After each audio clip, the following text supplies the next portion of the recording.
Hello, I'm Tim Jones, and this is View from the Bleachers.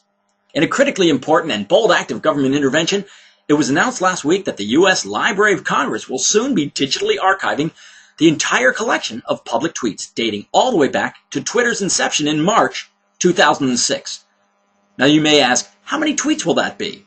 Twitter processes more than 50 million tweets every day, many of which are almost intelligible, with the total to date numbering in the billions. You know, it would take the average person reading 16 hours a day over 6,000 years to read all the tweets posted to date, or a long weekend to read all the ones having any remote historical significance.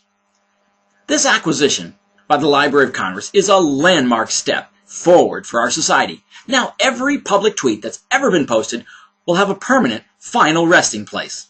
You'll be able to access historic posts of thousands of important Twitterati, like these. The first tweet by Barack Obama after he won the 2008 presidential election, quote, "We just made history. All of this happened because of you. Thanks." And that was sent personally by the president-elect's press secretaries, assistant communication directors, deputy coordinators, secretaries, college intern himself. Or this one by Mrs. Shania Conway, August 2008, when she burned her pot roast and tweeted, "OMG, burned the PR, total disaster. Looks like Mickey D's tonight." That's good literature. Now, admittedly, in terms of literary excellence, most of these text burps are not quite on the level of, say, Dickens' Tale of Two Cities. The likelihood of any of these tweets garnering a Pulitzer Prize is a long shot at best. But this new collection will provide anyone with an internet connection instant access to a treasure trove of profoundly important, modern-day micro-correspondence that paints a vivid picture as to just how trivial, superficial, and boring the lives of millions of people were, starting around March 2006. Now, you might wonder, how in the world will the Library of Congress store all this critical information? Perhaps this schematic will help. There. Wasn't that helpful?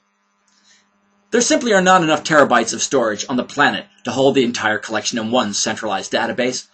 So the Library of Congress is making room by shipping any content that predates 1985 off to storage lockers in northern Alaska.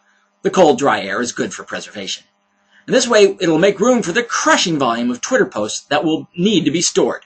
It was a difficult decision to remove billions of pages of rare historical documents, but when they consulted several focus groups of Twitter users between the ages of 11 and 25, none of them could even name a president prior to Ronald Reagan. So officials wisely concluded that nobody would really miss this information anyway. And besides, when was the last time you really needed to look at a topographical map of Missouri circa 1873, huh? Thanks to the sage vision of the Library of Congress, now with just a few mouse clicks, our grandkids will be able to look up what Grandpa Alvin had for breakfast on May 19, 2007. This is information we must zealously guard and preserve if we wish to hold on to our God-given right as Americans to tweet. It's in the Constitution. Somewhere. I'm pretty sure. Maybe in one of the amendments. I'm thinking it's the 34th or thereabouts. Hey, I'll tweet you the answer later. I'm Tim Jones, and that's the View from the Bleachers. Perhaps I'm off base.